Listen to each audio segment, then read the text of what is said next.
Welcome to another episode of the Japa Travel Education, where we keep you informed on how to migrate abroad. In this episode, you'll be listening to a consultation on IT jobs in Germany and Europe as a whole. As always, remember that sharing is caring.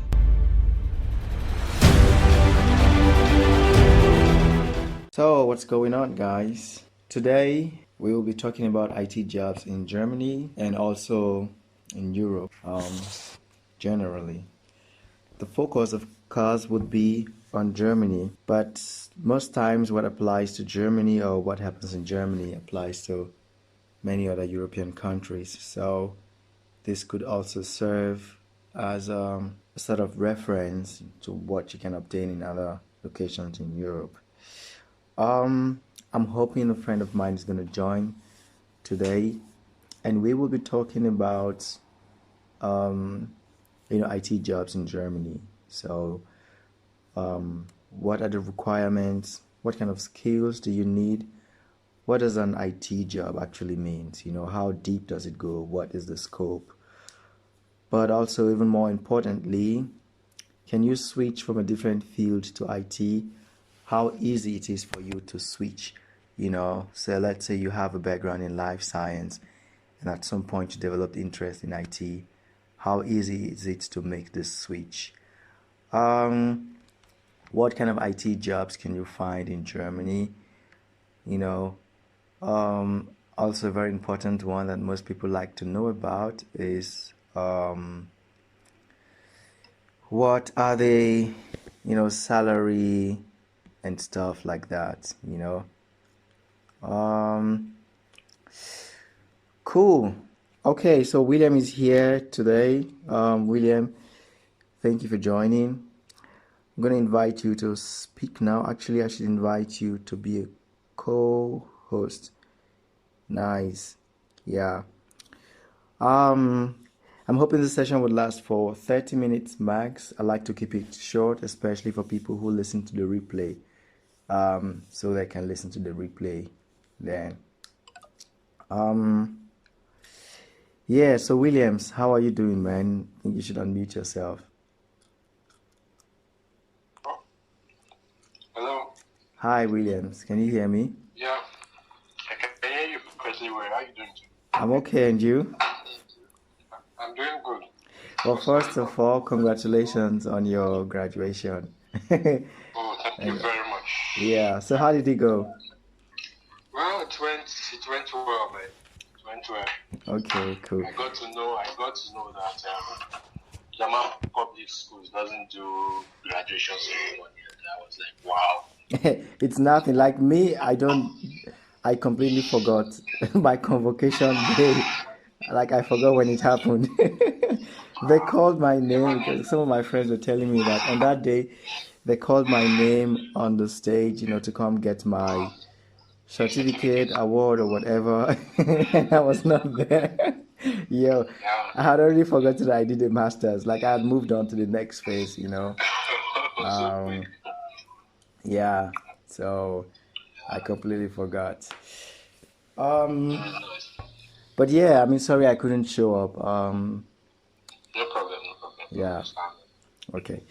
Anyways, today I just want us to talk about IT jobs. I think you have like a really good experience in that space, especially for the fact that you're coming from a life science, molecular biology, or science related field, and then switching to computer engineering completely. So today I'm hoping we will talk about stuff like, when someone hears IT jobs in Germany, what does it mean exactly? Because when people say IT, the first thing that comes to mind are things like software development, programming, coding, web design, and so on and so forth. So I feel like it really scares people away, because they don't. I think IT is a really broad field, and there's room for many people, and you do not have to be a programmer or a software developer or web designer to go into the IT space. So I think for a start, I would just like you to talk about when someone talks about IT jobs in Germany, what can they expect? what are the different areas, that you can be active within the IT space in Germany? Okay. Yeah. Thank you very much, Mike, for this wonderful opportunity. And I must say, thank you very much again for building a platform where you share information and at the same time to guide international students in Germany to be able to channel their course to proper career paths.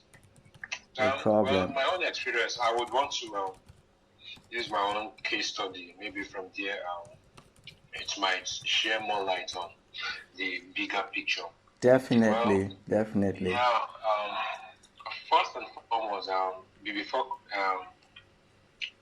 before going into tech, I always have this idea that it's all about coding. That's right. I tried laying my hands on data science. Yeah, Okay. there was this orb in Nigeria that I tried enrolling to go to learn data science, data analysis, and the likes. But unfortunately for me, I couldn't continue because that was the period my visa came up and I had to prepare to travel. Okay. So I had to just travel, and when I got to Berlin, I started my studies with the hope that I would definitely dive into the IT space.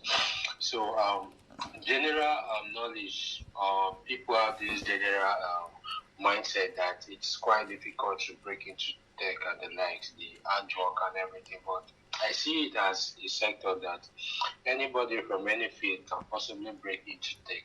Yeah, that's right. Having the right information, the right people around them to be able to guide them and channel them. And one thing that aided me into breaking into tech internationally to my current job I have now is the fact that I had people that are already in the industry that knows the tricks and way of the industry, how one can be able to navigate and penetrate into the IT space in Germany. Yeah, I had to consult them. They gave me the necessary resources and constantly encouraged me into getting into IT. So first and foremost, having the right people, it's of very importance. And secondly, getting the right resources. Yeah. So these are the two key things that aided me into navigating or breaking into the IT space. The IT space, the IT industry here in Germany, because believe you me, they have vacancies in different fields. And when we talk about IT, we have the non coding aspect of technology. Okay. And we have what the aspect of technology that does with coding, engineering. You need to learn some programming languages and the like.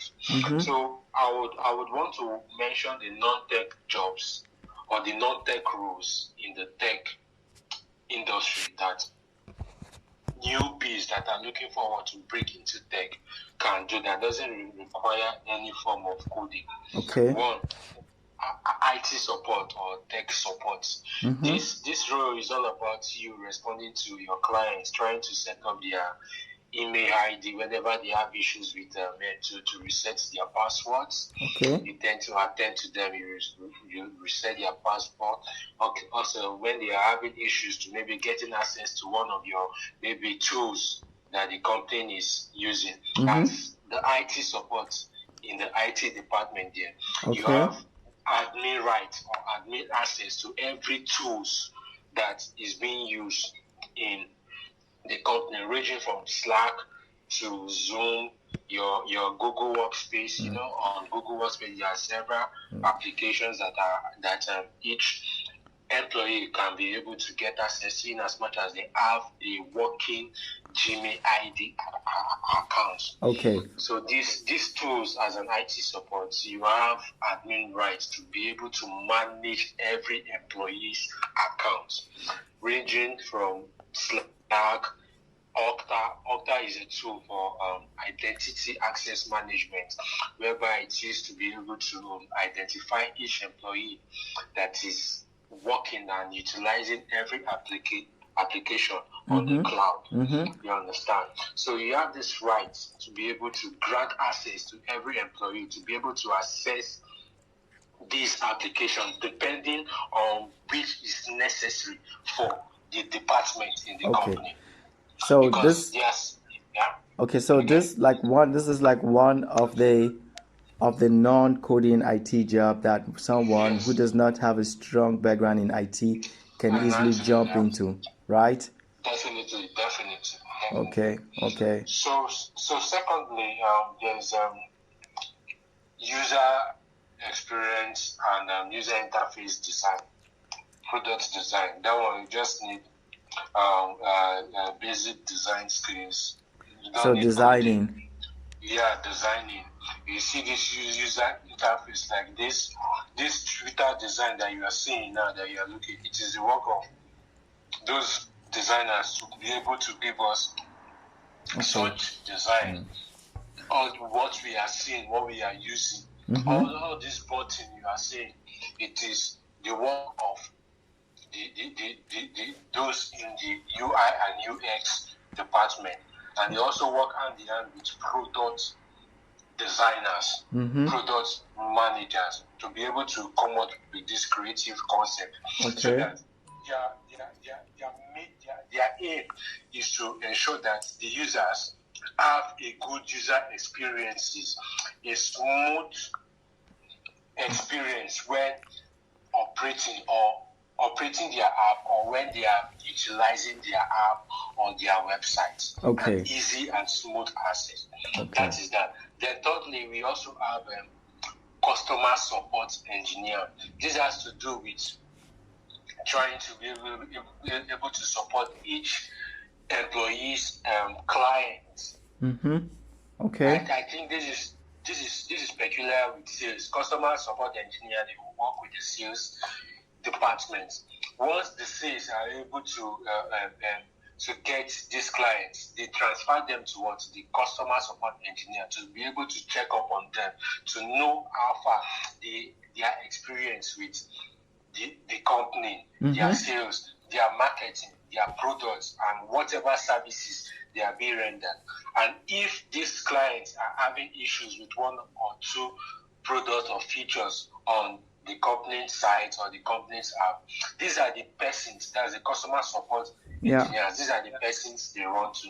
Okay. This doesn't really need any form of coding. Okay, yeah, I can imagine that. Yeah, okay. Yeah. So, okay, we'll move towards to project management. Okay, so that's project management. Yeah, project management. Project management is another aspect of IT that doesn't really need you to code. It is all about managerial aspect of team, trying to ensure that your team member has the right psychological mindset to be able to deliver. Checkmate on your teams. They are like the psychotherapists of the organization. Yeah. You understand? And they work on different projects in order to ensure that it meets the company's objective. Okay. As the case may be.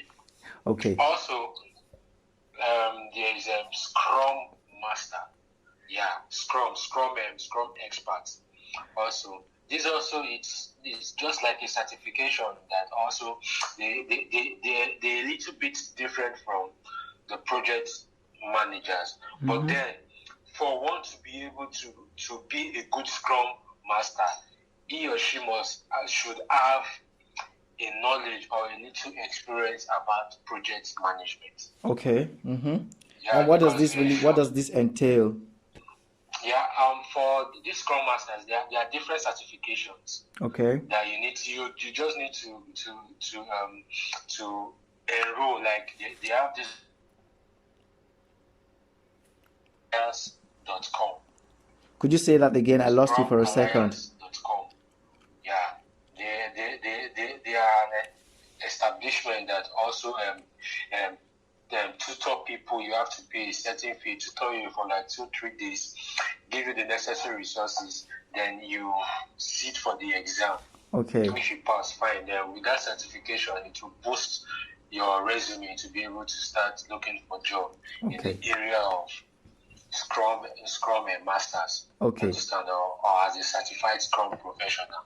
Okay. You understand? Yeah. So that's at least the few also few non-tech roles in the tech company that I can that I can actually remember, and also going to the tech roles that has to do with coding and the like. They range from front end developer or front end engineer.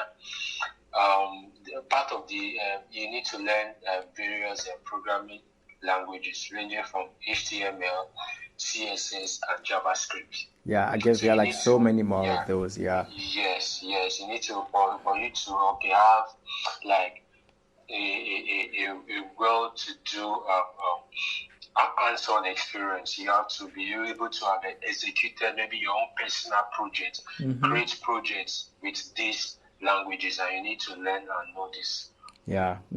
Programming languages. Yeah. Then aside front end engineer, we also have the back end engineer also. Yeah. So these are the people that are majorly responsible for integrations at the back end. They are the ones that put things projects into the pipeline, making use of various application programs interface, trying to be able to deploy different projects using different APIs to be able to push into the pipeline. So also they have different programming languages that they need to I think also learn. Yeah. What is even more interesting for me is for people to understand that, hey, if you have interest in IT, that there are many aspects of IT that you can go into, and you don't have to be a programmer or a developer to go into IT. So let's quickly talk about what are the kind of qualifications needed. So for someone, and especially for someone who does not have a strong background in IT, say you're not from the computer science field, computer science engineering, what qualifications would you need to get an IT job in Germany or in Europe, for example? In Europe, well, for a start, I think their resources are everywhere. Looking at the fact that we are in a global world, at least we all have access to internet. One particular platform I see as a school on its own. It's YouTube, because part of my process, I had to learn so much. Okay. Learn so much from YouTube. Yeah. Practicals. You see, do it your own. That's DIY videos on how to configure things, configuration, authentication, depending on my own feed. Okay. On my own field of study. I'm just trying to relate everything to my own field. How I was able to go through this phase. Yeah. I browsed a lot, made research on YouTube, watched several videos, trying to understand some concepts. And like I said, with the people already in the IT industry, the IT space, they provided me with resources. And when I got those resources, I went on YouTube to gather more knowledge on how these things are being done practically on the workspace. After that, I took some certification. I took certification in Google IT support technical fundamentals. Okay. That gave me a broader view of what I should be expecting in this position. I took that. Also, I went on Udemy, because these persons I have at arm's length that I always run to, they always tell me, Williams, go to Udemy, buy courses, see how these things have been done, and with that you get Yeah, you you get understand how to go more about it. understand. Yeah, you understand how to go about it. So I took some courses on IT service operations, IT Okay. support and service operations on Udemy also. Currently, as I'm talking to you, I'm still taking a course on Google G Suite, that's Google Workspace administration. Okay. Currently, I'm still doing that. That's one beauty about IT. Even the fact that even when you get into the job, you still have to update yourself Of course, and definitely. to I mean, keep learning yeah. and the like. So these are the channels in which I employed, Okay. getting certifications and the like. Currently, I'm also looking forward to also get a certification in the area of security, network security, and the Okay. like. Just to because it is this position we open you up to different aspects of IT. Then it's not left to you to now decide where do you really want to focus on. Is it networking engineer you want to focus on? Mm-hmm. Is it cloud engineering you want to focus on, or is it software development or web Okay. development, as the case may be? So these are the certifications I took. These are one of my repository that I said earlier is YouTube. I cannot just stop emphasizing the need of prospective tech guys that want to go into or break into tech to try to utilize YouTube. There are resources just left for you to type. Okay, what I normally do is IT support. I just type IT support. Then every video on that IT support, I try to look at it to see okay if it's something that is meaningful to me or something that is resourceful to me. And no matter how lengthy it is, you will definitely get something that will be useful or resourceful to you. Definitely. So Yeah. also, and one last thing is, at the moment I started getting interviews, going for interviews, right? Yeah. I noticed that I was confident. I got used to the questions. I just saw it as a form of ritual. You understand? Even when I'm sleeping, I tend to imagine Some myself. things. Yeah. Yeah, I imagine something. So what am I trying to say?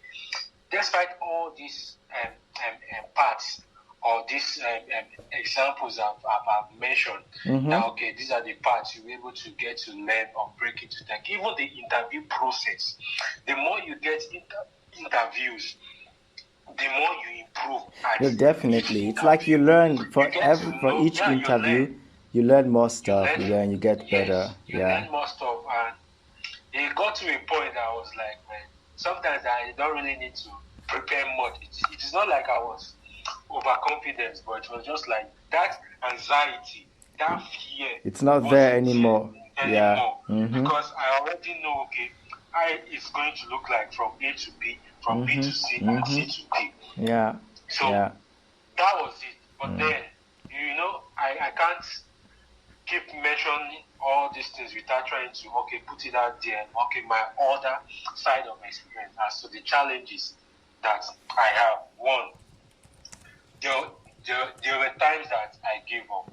Yeah. There were times I was frustrated because the rejection kept coming Yeah. from one interview to the other. Yeah. So sorry. So I had to just build that emotional and psychological aspect of myself. Try to understand that man, it's part of the process. Yeah. And you could testify that you were part of the persons that keep encouraging, and also with the other two guys I had by myself, because they kept coming. Guy, hope you are practicing. Hope that I shouldn't bother about the rejections that At all. I think they usually the steps is by the time you start initially when you start applying to jobs, first and foremost you won't even get any response, nothing at all. There's no response. You keep shooting applications, no response. That's like the initial phase.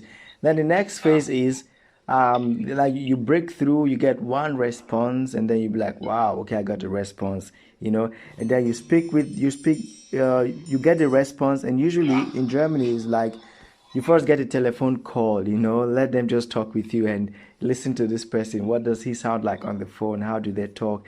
Do they have an idea of what exactly we're talking about? So after a telephone call, that's like the next stage, and if you talk well, then you get to the next stage, which is then the first interview. So it's like first you get rejections by not getting any response, and then the next one is after a telephone call, maybe no response, and then you get to an interview and then no response. So they're like different stages, but I think the thing is for each step you just build more confidence. I think once you start getting response, you've already broken through. That means they had something good. That means that because many people apply for that same job that you're applying for, so for you to get an invitation, that is already some level of success. So yeah, definitely it's a big encouragement to people. When you're applying and you're not getting any response, it's fine. It's a normal thing. You begin to get response but rejection, that is even really great because you actually were responded to, and even though it's rejected, it's still fine.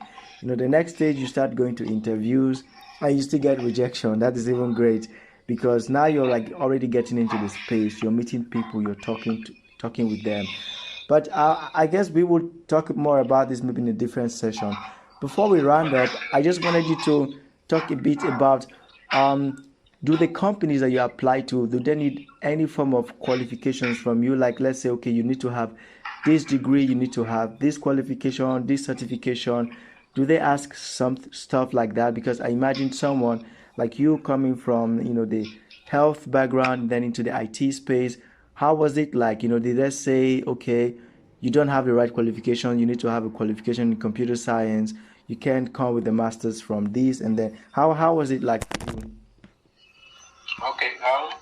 In respect to that, one thing that actually me was that before traveling, Okay. I had little experience in IT support because I worked in Canon as a technical support for printers, various printers, and we also set up printers and systems Okay. for customers that come to get their goods. So with that, I had to develop on that.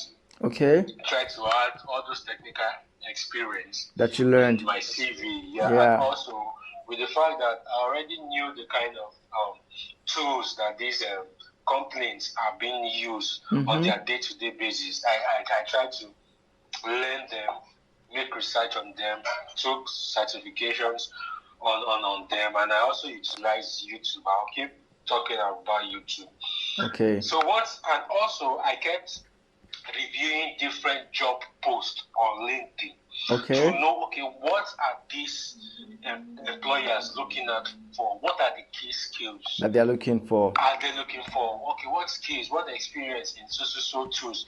Like some company, they want you to have an experience or have a knowledge of managing Microsoft Office 365, Google Workspace, that's a former G Suite. They require you to have an experience on how to manage Jira.